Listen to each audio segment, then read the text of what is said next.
Well, they're not really so much policing as they are more polluting. Here's your look at the new Super7, the Toxic Crusaders Radiation Ranger.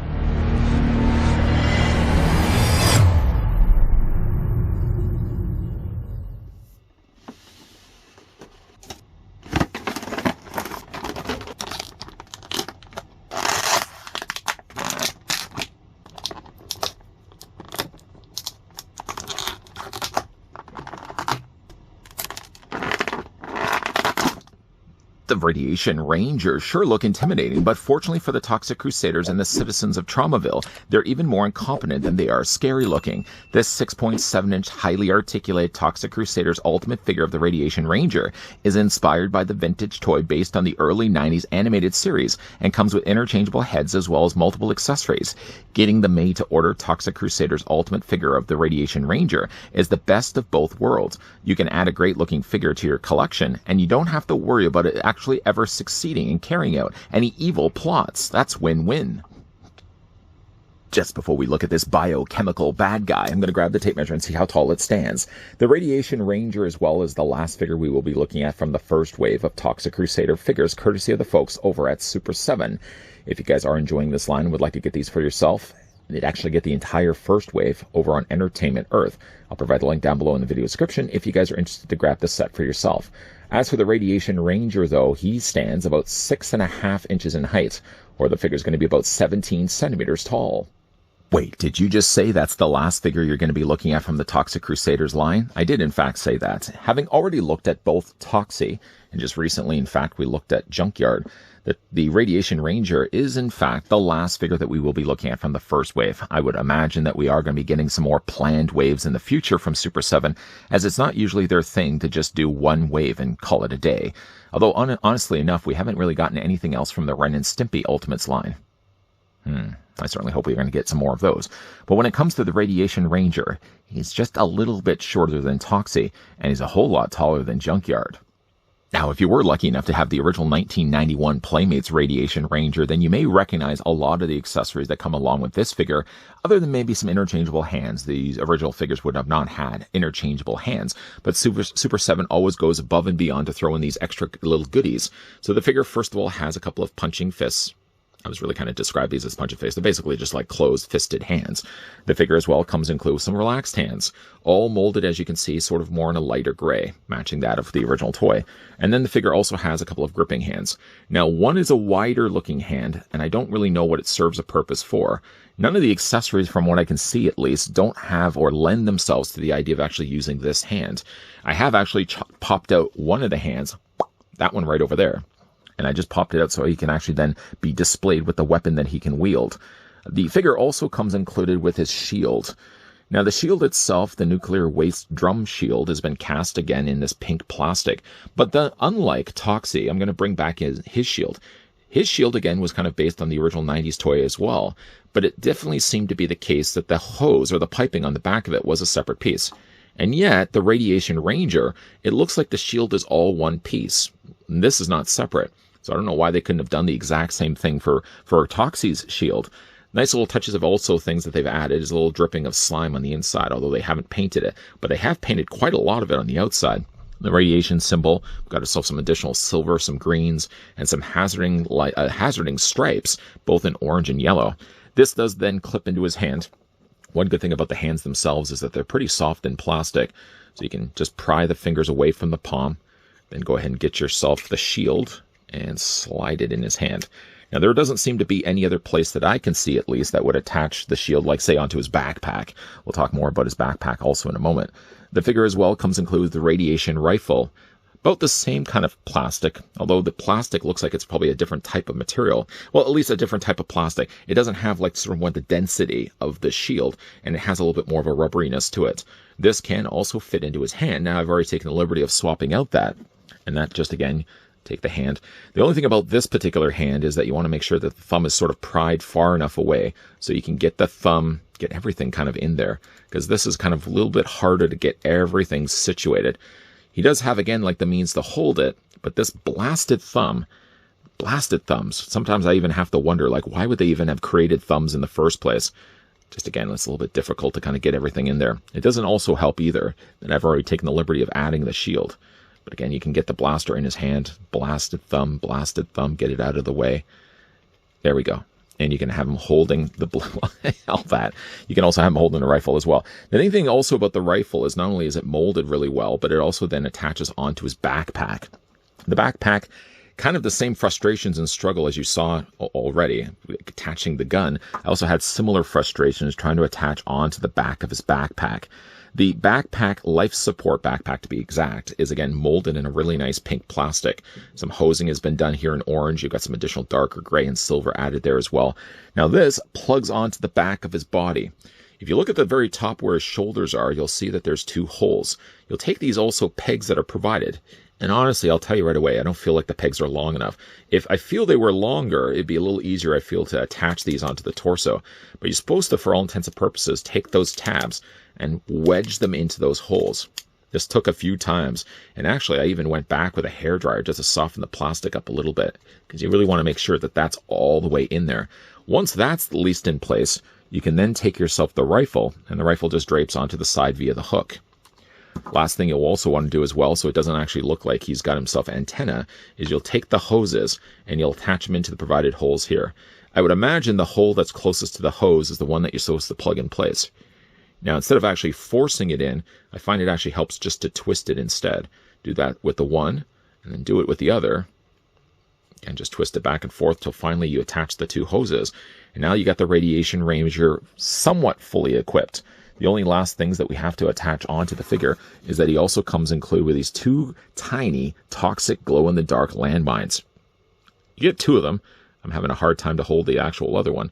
They kind of actually look like little portable plugs that you would get for the wall. If you were going to Home Depot, for example, you need to get some replacement plates. You'd probably be buying something similar to this. Although these ones actually do glow in the dark. So I'm just going to grab myself my trusty black light. I'm going to shine the light across it so you can kind of see it glows in a very nice greenish color. Now these plug on, but you got to be very careful with them. If you look on the back of the backpack, you'll see there's pegs. Plug on one on the other side. And again, while you're doing this, I'm sure the backpack's going to pop off a couple of times. Believe you me, you won't be the only one that has had that happen. It's already happened to me several times. And you're going to plug then the other landmine on the other side. For me, honestly, for the rest of this review, get a good look at how they attach onto the backpack, because they're not staying there. Oh, no, they're not. I'm going to be moving them, just because I know any bit of moving of the figures, these are going to get fallen onto the floor. I'm going to have the hardest of times trying to find them. So we're just going to go ahead and remove it on the one, and then we'll do the exact same thing on the other side. Let's go ahead while we're also at it and take the shield and remove it from his hand. Now again, like with the shield, I just draw more attention to the idea, like why would they have molded this all as one piece? As you can see right there. And they wouldn't have done the exact same with Toxie's shield. Just makes no sense to me. What does make sense to me, though, is it's a pretty cool looking figure. If memory serves me correctly, I think there was more than one Radiation Ranger that Playmates initially ran with. It was this one that had all the accessories that we looked at with the backpack and the rifle. But I believe there was also another one that squirted water. Very similar in build, very similar in suit as well. The colors on the suit are very quite bright. You have the bright colors of the yellow, the blue, and the green. Head sculpt is fantastic on this. Although with using translucent orange plastic, looking inside, you can't see any eyes looking back at you. But I really like the use of that translucent orange plastic. The coloring and paint is all handled again well on these. I haven't really had any real problems when it comes to paint on these pieces. For like smaller things like this, Super7's doing really a great job when it comes to the painting on these figures. Sometimes the coloring on the plastic doesn't always gel like we looked at earlier with Toxie, but I have no problems whatsoever when it comes to the Radiation Ranger.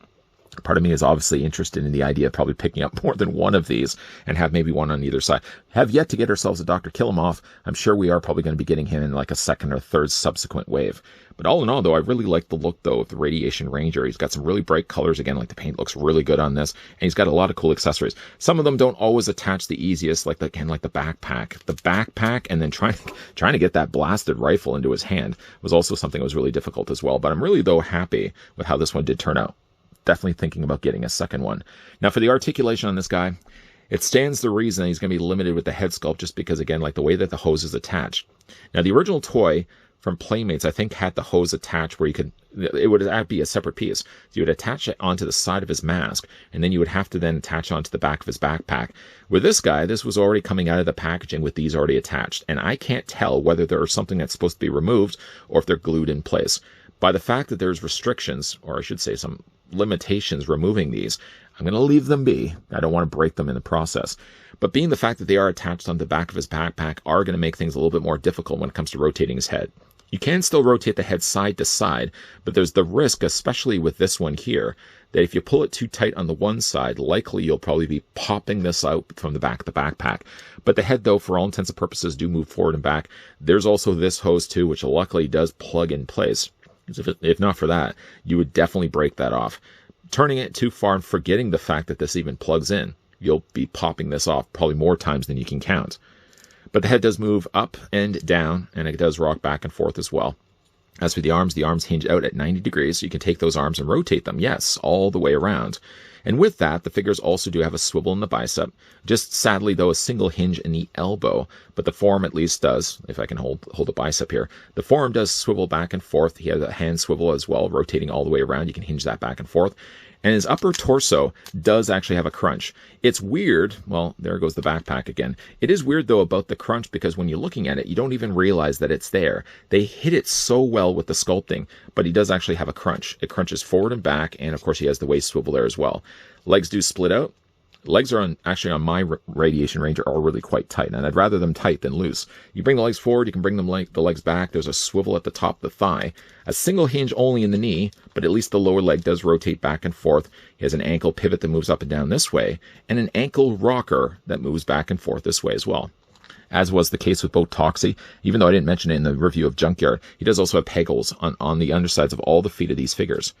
The only thing I don't really like about the figure is the way that the backpack attaches. I still feel like if the peg was longer and the hole was deeper, it would be a lot more of a secure fit, because every time I'm moving the figure around, the backpack always wants to pop off. I wonder if they could have been just a way to put a hole on the back of the figure's body. Yes, it would be unsightly, but if you are putting the backpack there anyways, you'd never even know the hole was there in the first place.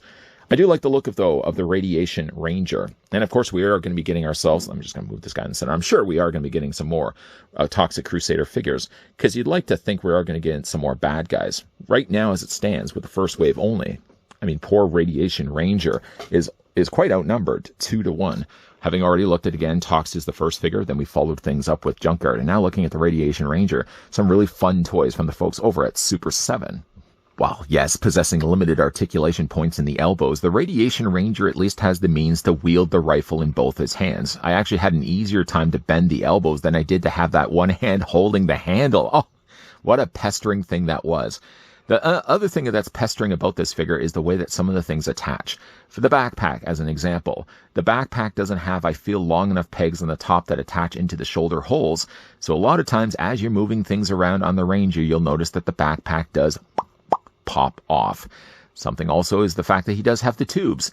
Now, the tubes on the back of the figure's mouth, or his mask, for example, as you're rotating the head, if you're not careful and you don't realize what you're doing, you could turn the head too far the extreme.